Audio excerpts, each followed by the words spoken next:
Welcome friends. आज के video में हम देखेंगे साइंस का सेट नंबर 19। जैसा कि आप सभी को पता है कि मैं इस वीडियो में जो भी प्रश्न लेके आता हूं वह एग्जाम में पूछे गए प्रश्न होते हैं और एग्जाम में पूछे जाने की बहुत ज़्यादा संभावना होती है।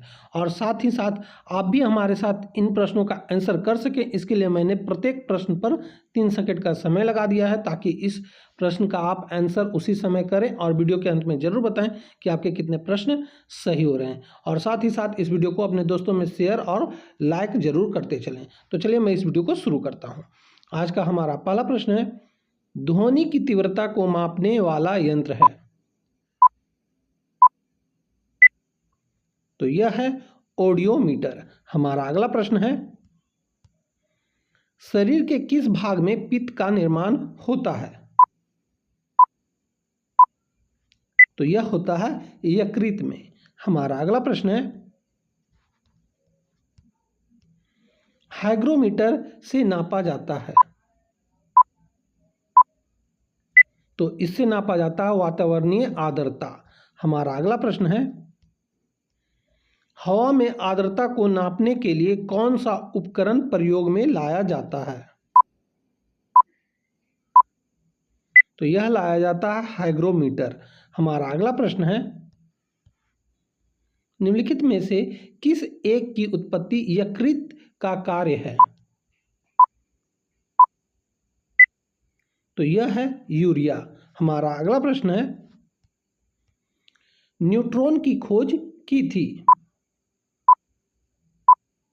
तो यह किया गया था चैडविक के द्वारा। हमारा अगला प्रश्न है, निम्नलिखित में से कौन एक अणुपरमाणु कण नहीं है। तो यह है ड्यूट्रॉन।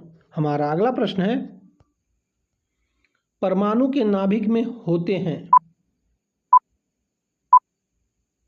तो यह होता है प्रोटॉन और न्यूट्रॉन। हमारा अगला प्रश्न है, वायु की आर्द्रता मापने के लिए कौन सा यंत्र प्रयोग में लाया जाता है। तो यह लाया जाता है हाइग्रोमीटर। हमारा अगला प्रश्न है, निम्नलिखित युक्तियों में से किसके द्वारा भूकंप की तीव्रता का मापन किया जाता है। तो यह है सिस्मोग्राफ के द्वारा। हमारा अगला प्रश्न है, परमाणवीय नाभिक किसने खोजा था। तो यह खोजा गया था रदरफोर्ड के द्वारा। हमारा अगला प्रश्न है, हवा में तैरते हुए श्वसनीय सूक्ष्म कणों का आकार होता है।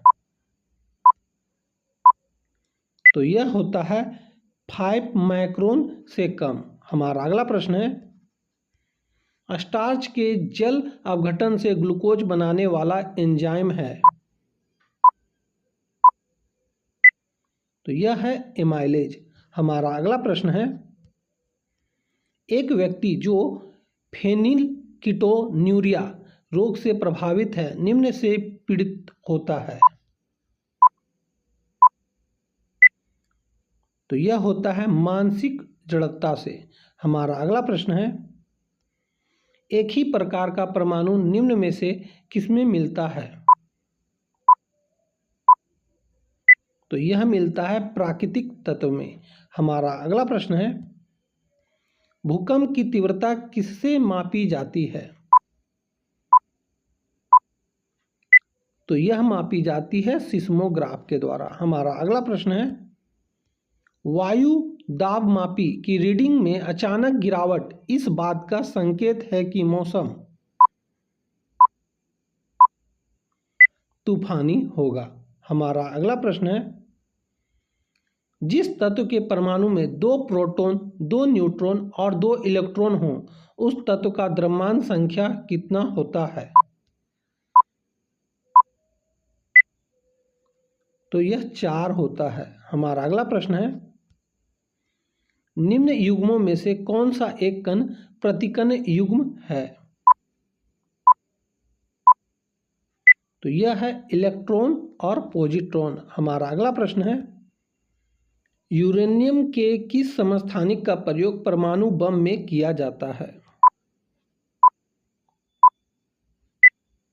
तो यह किया जाता है यूरेनियम 235, जिसका परमाणु संख्या होता है 92 और द्रव्यमान संख्या होता है 235। हमारा अगला प्रश्न है, मनुष्य में यूरिया निर्माण होता है, तो यह होता है लीवर में। हमारा अगला प्रश्न है, ऑक्सीनोमीटर का प्रयोग करता है, तो यह किया जाता है वृद्धि दर नापने में। हमारा अगला प्रश्न है, डॉक्टरों द्वारा प्रयुक्त होने वाला स्टेथोस्कोप जिस सिद्धांत पर कार्य करता है वह है, तो वह है ध्वनि तरंगों का अध्यारोपण। हमारा अगला प्रश्न है, उपापचय जल किस प्रक्रिया का उत्पादन है,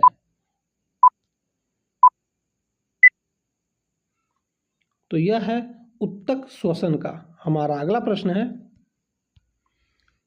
ग्लूकोज के ग्लाइको अपघटन के लिए आवश्यक ऑक्सीजन अणुओं की संख्या है, तो यह है 4। हमारा अगला प्रश्न है, श्वसन क्रिया में वायु के कौन से घटक की मात्रा में कोई परिवर्तन नहीं होता है, तो वह है नाइट्रोजन।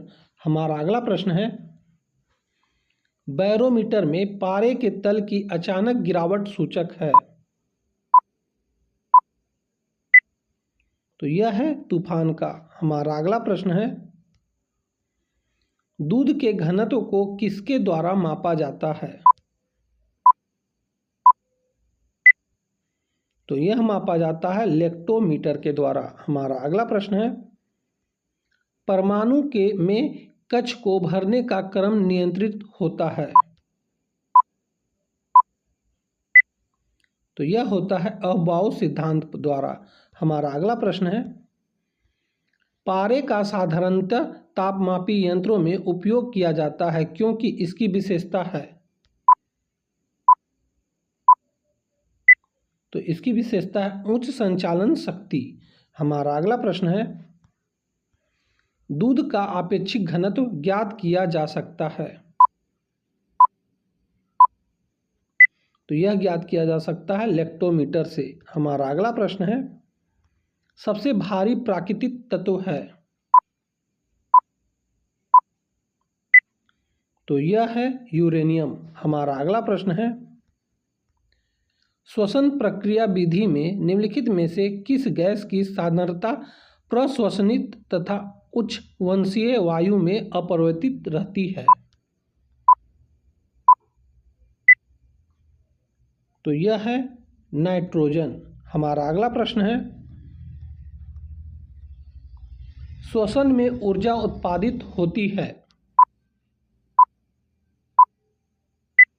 तो यह होती है एटीपी के रूप में। हमारा अगला प्रश्न है, लाल रक्त कणिकाएं मुख्यतः बनती है, तो यह बनती है अस्थि मज्जा में। हमारा अगला प्रश्न है, परमाणु के नाभिक में निम्नलिखित कण होते हैं, तो यह होते हैं प्रोटॉन एवं न्यूट्रॉन। हमारा अगला प्रश्न है, ओजोन परत में छिद्र का मुख्य कारण है, तो यह है क्लोरोफ्लोरोकार्बन। हमारा अगला प्रश्न है, मानव रक्त की पीएच वैल्यू क्या है, तो यह है 7.36 से 7.42 तक। हमारा अगला प्रश्न है,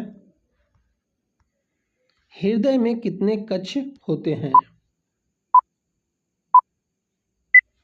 तो 4 कक्ष होते हैं। तो दोस्तों यहीं पे हमारा यह वीडियो समाप्त होता है। आपके कितने प्रश्न सही हो रहे हैं आप हमें कमेंट करके बताएंगे, और साथ ही साथ इस वीडियो को लाइक और हमारे चैनल को सब्सक्राइब जरूर करते चलें, और साथ ही साथ अपने दोस्तों में इस वीडियो को जरूर शेयर कर दें। तो हम मिलेंगे आपसे अगली वीडियो में, तब तक के लिए जय हिंद, वंदे मातरम।